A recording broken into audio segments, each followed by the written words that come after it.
smash bang in the middle of the British Isles. A village at the very heart of North Wales. We were once integral on the road from London to Ireland, with a history that dates back to the Middle Ages. Ladies and gentlemen, this is Mochtra.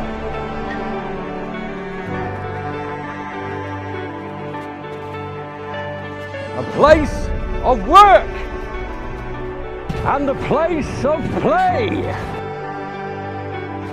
And this show is built by the people who live here, for the people who live here, so we can show the world what it's all about. So if you want to share your news and views, if you have a special skill or talent that you want to share, or you want to tell us your stories of Mochtra past and present, or if you just want to kick back and watch the fun unfold, get involved. 1 p.m. every Sunday. Pigtown Theatre's Facebook Live. Like, subscribe, share, and let's get the world to follow Mochtra.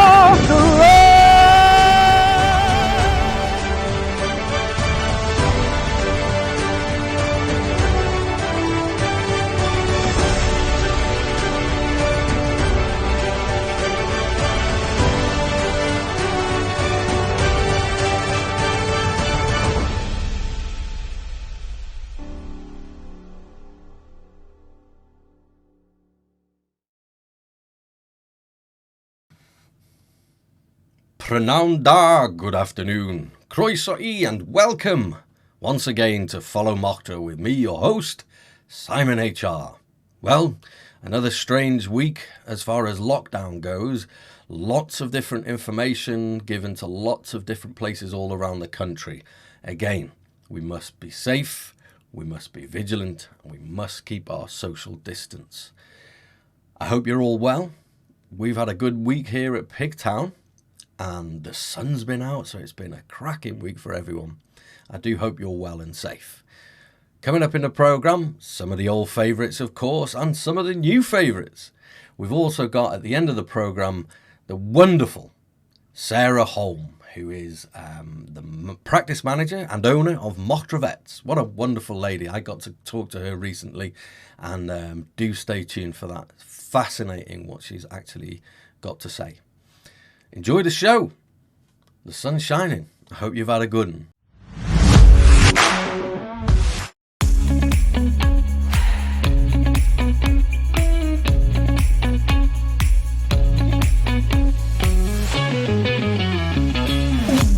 Psychotic. The cleaner. If you need the place cleaning, he's your man.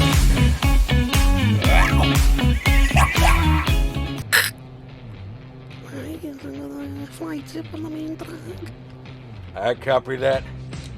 I'm on my way. Woo!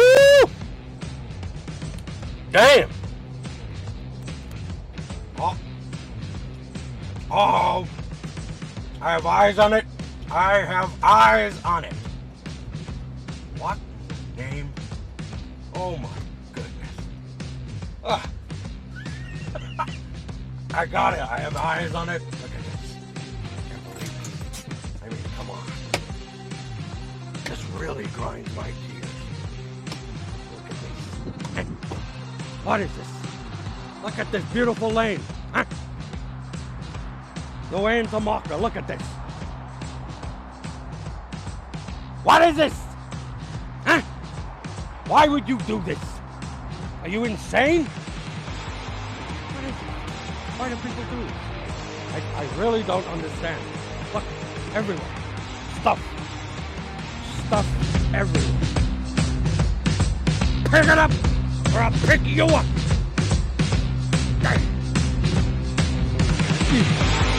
Yeah, baby! Another one down! Yes! That is what I am talking about! Boom!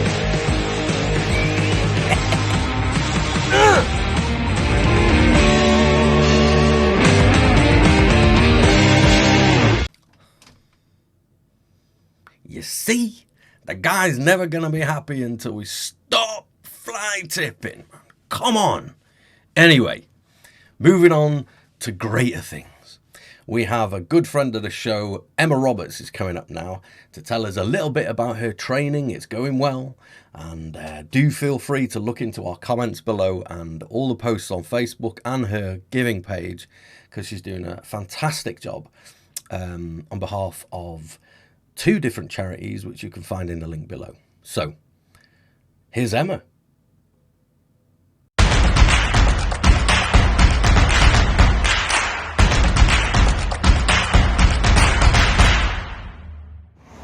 Good afternoon, everyone. I'm just going to take my headphones out so I can actually hear myself. Excuse the messy hair. So this is another edition of my training session. As you can see in the background, the gorgeous Orme. So I've just walked from the pier in Llandudno. So I'm on my way to the hill, the dreaded hill. Obviously I'm going to have to walk this 4 times on the day, which I'm not really looking forward to. This is the bit that I'm least looking forward to out of any. Just realised you can't actually see me. So obviously I've got some gorgeous scenery so far. I've not done too bad on my timing at the moment. This is probably the longest that I've done. This is going to be the longest distance I've done. So I will catch up with you in a second once I've reached the middle of the hill. It may see me a little bit more out of breath than I am already. But this is basically obviously to show how much more difficult the 26.2 miles is actually going to be than people think. It's quite a challenge, but we're going to give it a go. We're going to have loads of support, and thank you to you guys online for liking and sharing the videos and everything. Every penny really, really does count. I know it sounds cliche and corny, but yeah, catch me in a minute when I'm hopefully halfway up the hill and not asleep. Well done, Emma. Still doing it. She's got a while yet, but hey, she's taking it to the top of that hill. Cracking work. Another few people that have been very active during lockdown and have been doing another brilliant thing for their charity is Tracy and Hewitt Hulse and their daughter, who are from the village Louise Byrne of Glan Road. Now, I know the family very well, and they're a wonderful set of people, always doing a great amount for the local community and for charities. And what they're actually doing is they're trying to achieve 1 million steps. I know, 1 million. So if you've seen 3 people kind of traipsing around Mochtra in the evening looking a little bit suspicious, nothing to worry about. It's just the 3 of them. They've been getting those steps in, and they've got about 400,000 yet to go. So really do look out for them and give them all the encouragement that you can give them. They do have a giving page. Go and have a look at it on our link below.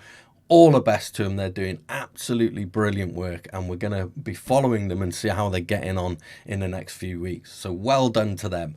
Coming up now, one of our all-time favourites. It's another wonderful young person as they do the roll-off challenge.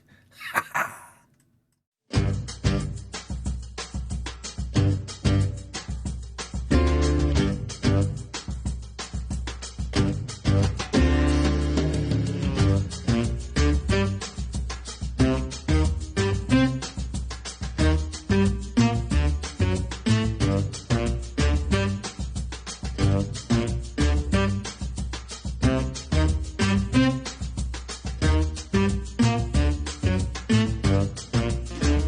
Yes, and welcome to another roll-off from Mochtra Park Bowling Club. What a sunny day. And here's our contender, Mary Baxter. Here she comes, young Mary, with a signature dance move. All the kids copying her. She's a right trendsetter, this one. Getting in the zone. Oh, yes, one more for the crowd. They really love her here. Oh, yes. Oh, here he is, Mr. Philip Lord, one of the officials today.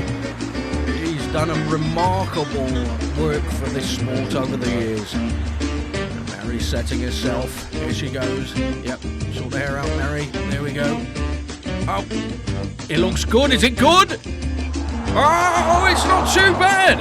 As a first attempt, it's not that bad. Well, the crowd really behind her here. She's not happy though. What can she do now? Setting it up. Oh, it's quick! She's gone quick. This is her signature move. It's very good. Oh, it's a wonderul second bowl, and yes, there she goes, Mary. Yeah, all the kids copying her. She's a real trendsetter, this one. So, I follow Motra indeed. Mary Baxter, second place, 0.8 metres. Levi Lord, still on top. Join us next time for some more roll-off.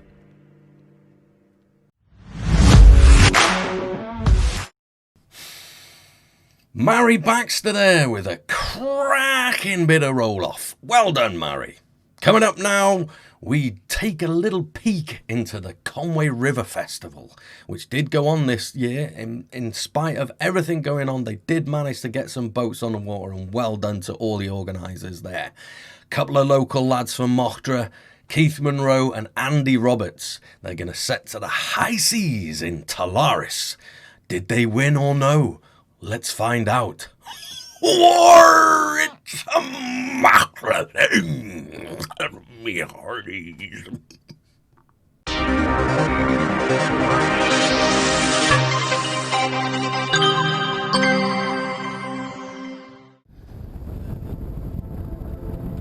Good afternoon and welcome to Sunday the 23rd of August, the Conway River Festival 2020.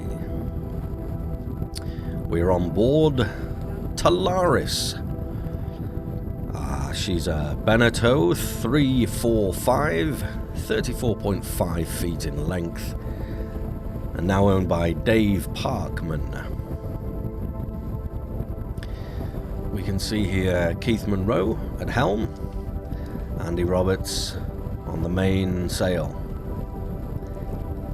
The owner Dave on tactical and nav, and Mike is on trim.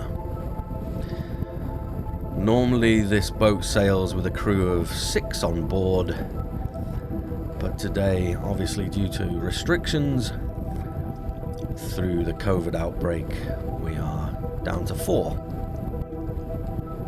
So our crew now ready to make the first manoeuvre we're going to see today. This is the second lap, and they're readying themselves to start the tack, which is a manoeuvre. And here they go. It was a very choppy day for them, and Keith actually said that by the end of 3.5 hours of racing, his arms were about to fall off, and I'm not surprised. That helm's some hard work going on there. So here comes the manoeuvre.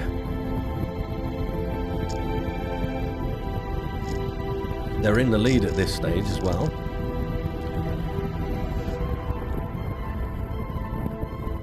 There they go.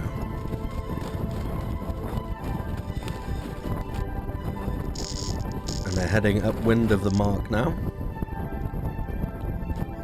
As you can see, they've turned away from the Carnedi.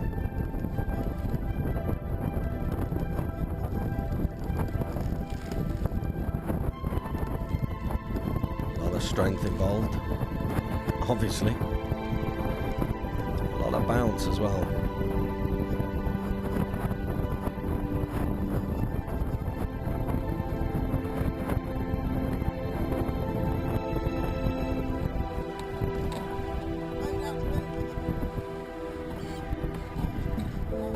And there you can see the marker there on the starboard side.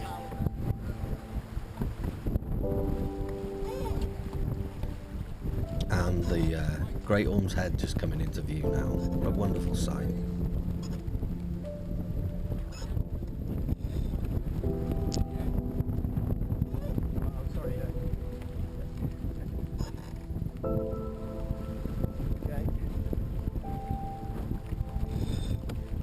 So here they go, they're bearing away now. Letting the sails out.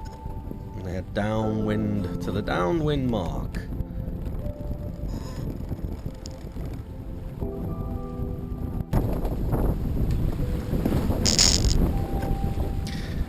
So this crew has been very successful over the years. They have competed in a number of Irish Sea Offshore Association races, and they've had a whole host of silverware from past Conway River festivals and club racing. It's been very successful indeed. And there they go for another manoeuvre.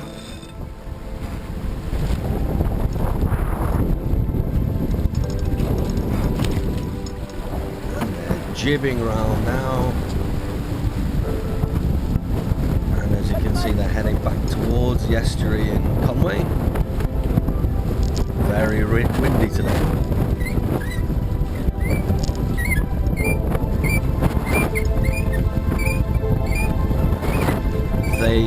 They didn't fly their spinnaker in this competition, but they surely put a lot of sail in it.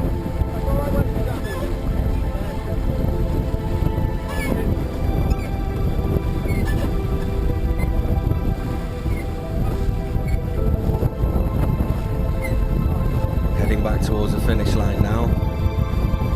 Seemed to be overpowered, which is too much sail up, but they were so close to the finish they thought they'd stay as they were. And here, coming up on the port side, we have the finish boat marker.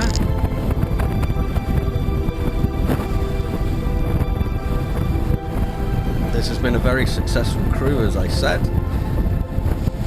They've sailed with this particular vessel to Liverpool, the Isle of Man, Dublin, round Anglesey, and yeah, lots of silverware in that trophy cabin.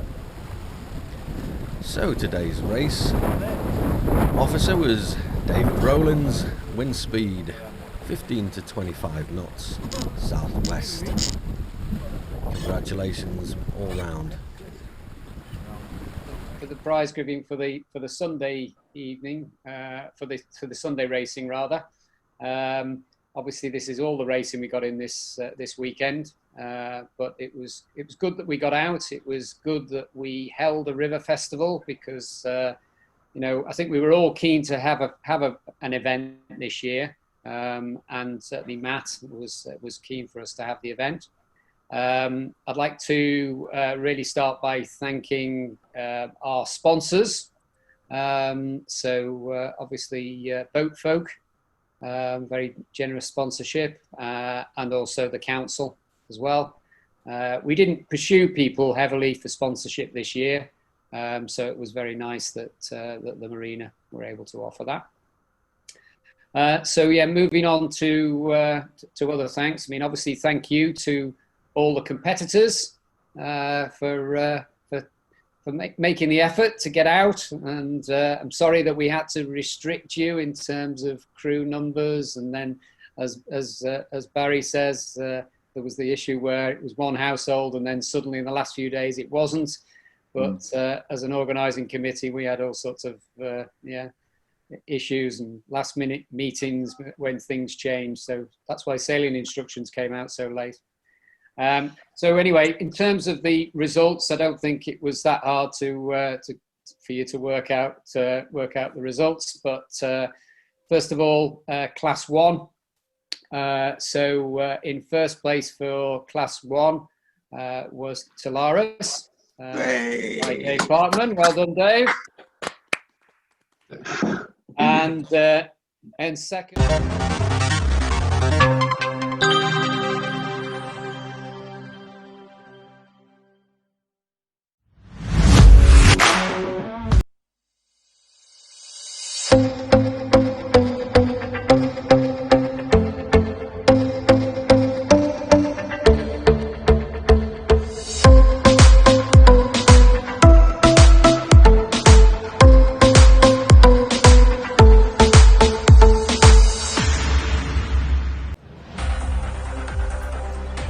Hello, and welcome to the News from the View. Seriously, those swings are not here. Beaten Pesto has arrived. And it's been a scorcher!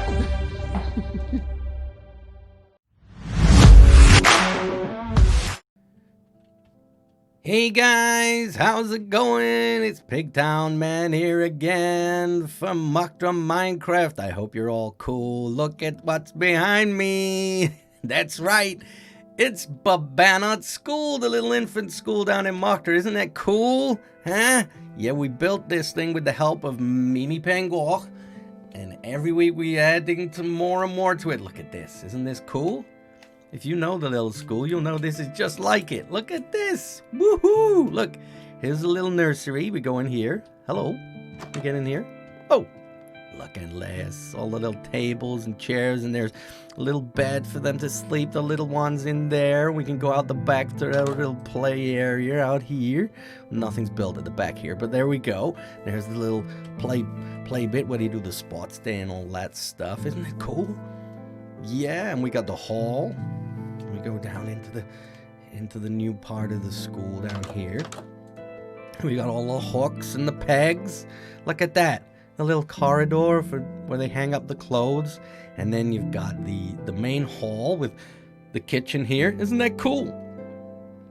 So here's where your children get lunch and stuff. Isn't that cool? Little stage here going on. And there's nursery down here again. Isn't that cool? I hope you like that, guys. Mimi Pangor's doing really well. And this is just awesome. I can't wait to get more of this school built. Look, and there's the main door. There we go. Okay, guys. Hope you're having a great week. We'll build. Look, and this guy's still on here. Look at that. He's still on the little spinny thing. He loves it in the park there. Hey, you. Get off there. There's the... Oh no, I broke it. Oh no, I broke the little cart thing. What am I gonna do? Oh well, I'll have to fix that. Okay, see you next time, guys. We'll fix that before we come back to the park. Okay, bye.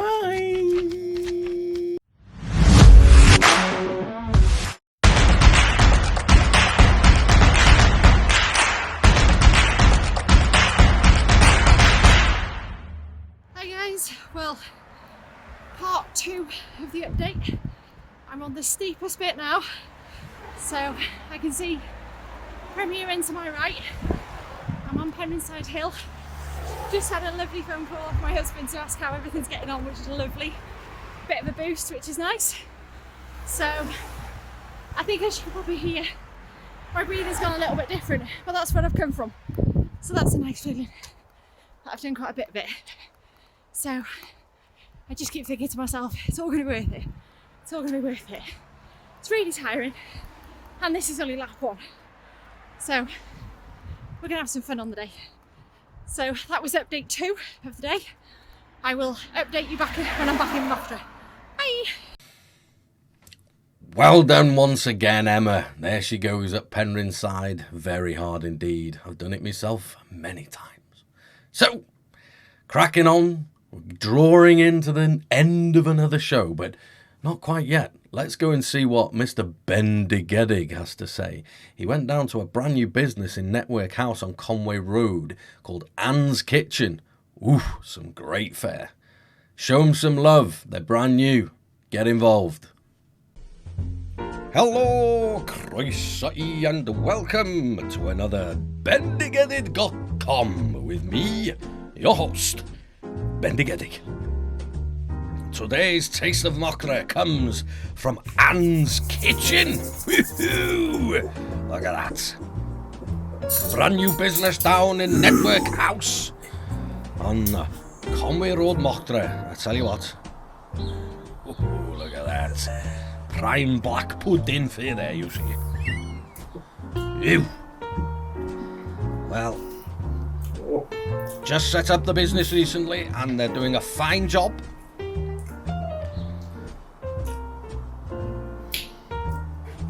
Ben Digedig indeed. Yes, they've managed to secure contracts with lots of the big businesses around here already. That tells you it's fresh and it's good. Oh yes. Well, I went for the regular breakfast as the large breakfast came in 2 boxes. I thought, come on. I am on a diet, you see. But a regular breakfast will include 2 sausage, 2 bacon, 2 hash browns, egg, beans, tomato, mushrooms, fried egg, black pudding, and some toast. Look at that. I tell you what, this'll put hairs on your chest. Cup of tea or coffee included? Of course, I've got No.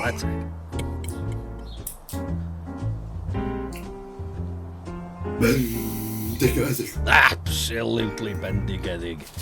I couldn't even touch the toast, to be fair. What a fry-up for you. If you had days of work or a hard day of play, come on, get down and get yourself one of these. Oh, hash brown there, look. Hash brown there, look. Da iawn. Tell you what, they're open early, 7 o'clock in the morning. Grab yourself a breakfast. And they'd serve them all day. Eat in or take away. There, that's enough for me now. Oh, tell you what. Oh, get it out, lad.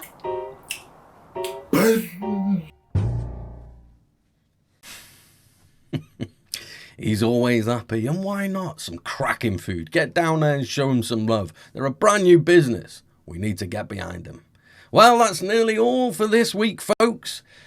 Coming up after the credits, we have the wonderful Sarah Holm. She has been a vet for many years, and I tell you what, I'm absolutely thrilled to have her as part of our village community here. She's a local person, but she's come back and brought all of those skills with her. What a fantastic and wonderful business she's got here in Mocktra. And anyone that's ever been down to that vet's will know how truly caring that they are.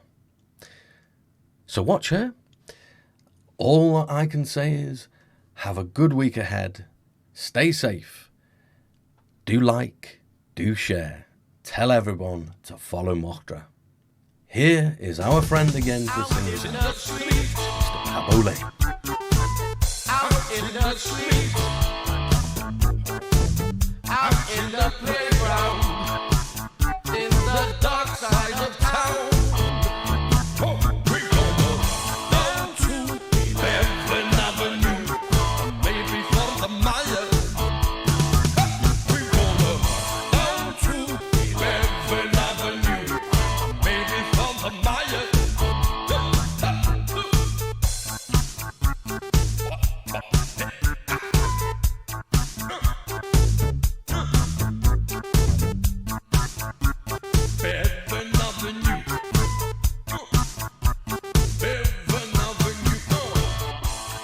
All my life I just wanted to be a vet and I never wanted to be anything else, and when I applied to uni they were like, oh, is it because you watched All Creatures Great and Small? And it's like, no, I watched it knowing I wanted to be a vet. I can't ever imagine a time. I think animals are amazing. They're the best friends we'll ever have, and it's a privilege to have them, and I think there's no better job than working with them. Brilliant. Where did you train? In Liverpool. So yeah, far enough away to be away from home, but near enough to come back when I had washing to do. Where's home? I'm originally from Llandudno, so yeah, spent most of my life lived on Fairways. Yeah. So know the area quite well. Yeah, so I think definitely explore that it's something you want to do. I don't think necessarily the vet, but if you have a passion and a dream, just go for it. Don't let anything stand in your way. I actually physically don't have the A-levels to get into vet school. I had to do a degree beforehand, and that is becoming more common because it is such a popular thing. But a lot of the time it is just putting yourself out there, trying to achieve things, and if you want something hard enough, you'll get it. So my advice for anybody, whatever job they want to do, whatever their passion is, don't ever let anyone say you can't do it.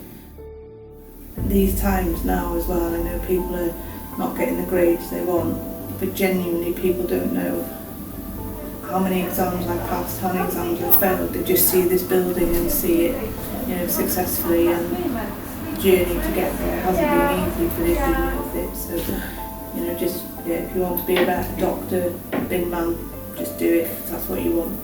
Absolutely. And a part of your training, can you explain a bit more about that? What did it involve? Yeah, so the normal vet course is 5 years. You start the first 3 years what we call preclinical, so you're learning about the anatomy, the drugs, how they work, things like that. You do some practical based things, but it's mainly in the 4th and 5th year when you start rotations that you're physically doing things with animals, sort of putting in place what you've learned in the first 3 years, gathering sort of knowledge how to interact with animals, how you feed them, how you look after them, sort of seeing clinicians doing things, learning, sort of the ropes. You get to sort of do stuff, but until you genuinely qualify, that's when the real learning starts, and you're doing everything yourself. And even now, I'm still doing every day is a school day, so it just, things change. Human medicine is rapidly evolving, and we're probably about 4 or 5 years behind them. We can now offer that animals can be MRI scanned, they can have hip replacements, there's nothing that we have that animals can't really have. So it's a quick moving, and then from a client perspective it's great because we're getting to keep our pets longer and healthier. Good, and a lot more varied than human biology, I should imagine. Yes. I mean, what's the most extraordinary creature you've seen or had to work on? Yeah, so I can't answer that really because there's so many. Yeah, so about 2 weeks ago I did my first spay on a gecko because she was egg bound, and when we'd spayed her, her eggs weighed more than half her body weight. No. But my favourite story is he isn't in Wales, but when I locumed I saw someone who owned 13 giant African land snails, all called Alison after his ex-girlfriend, and he told me one of them was losing weight. So I did like what every good vet should do. I googled it, didn't get the answer, and booked it in for my colleague to see the next week. Who knows why it was losing weight? That's priceless. You can't top that, can you really? No, Alison, all of them. yes. That is brilliant. What made you come to Mochtra? When I was looking to set up somewhere, I wanted somewhere that didn't have a vet's, and I wanted somewhere that was easy to be able to find in an emergency. Mochtra is really easy to find off the A55, giving someone directions if they're a holiday maker. It's easy for them to find and just pull up outside here. And it's like, well, what's this building? And I didn't know, and it had been empty for 7 years, and it's like, oh my god, it's meant to be, it's perfect. Like I couldn't ask for a better location. And, in the past, I think Mochtra's had a bit of a bad reputation, but since we've come, we've no trouble, people could not be kinder, the councillors really welcomed us and did a lot to help us get sort of planning permission, and I couldn't pick a better place to be actually. Great stuff. What's the most, obviously there's going to be loads of answers to this, but what's the most rewarding aspect of the work? Well, when you see someone sort of desperate for an answer and you are able to have an answer that you can do something to help their pet, the worst things are probably the best things as well. When they go right, they go right. When you are able to offer a client options and that they can give their pet a long and happy life, but equally when you haven't got options and there isn't any more you can do, that's the worst part of the job. And my main interest is in pain management, and I've had quite a lot of success in seeing animals that have been in pain, maybe not walking, maybe not enjoying their quality of life, and then being able to do things and seeing the difference 2 or 3 weeks down the line is amazing. And I know from my own animals the benefits of the things that we've done, and how I've done things that have actually physically altered their lives for the better.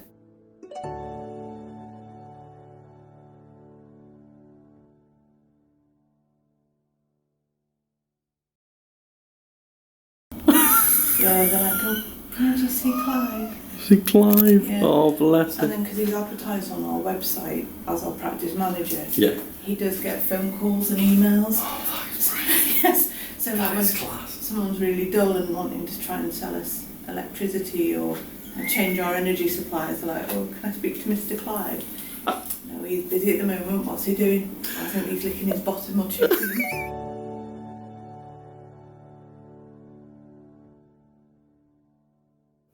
Follow Mothra.